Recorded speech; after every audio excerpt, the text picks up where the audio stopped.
This video shows the application wizard or the application database configuration. I decided to embark on this journey after I realized that I have a lot of things hard-coded in the application, and no way of the maintainers to easily show specific application features. On top of that, a lot of proof of concepts I made require not only empty tables, the metadata, but also information in them in order for that feature to work as expected. For the time being, the wizard or database settings is at very beginning, but in the future that wizard should be able to let user provide a backup file of a database containing the metadata that the application should use.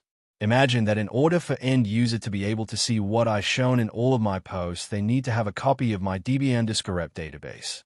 Or imagine that you copied the application to a destination server that has SQL Server running and configure the application and use it for some time, hence most of the data is stored in that database on that instance. We can take a backup of that database and use that backup as source for the application wizard on the server where we have the application.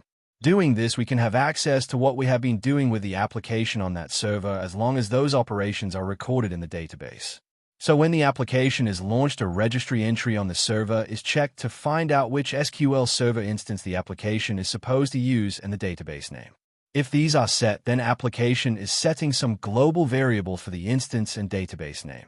That is why I believe you start already seeing errors surfacing after I restarted the application, because the application is trying to read data from tables and database DIMS, which we configured to be used, but that database doesn't exist, hence all calls to retrieve data from tables supposed to be in this database will end up showing errors.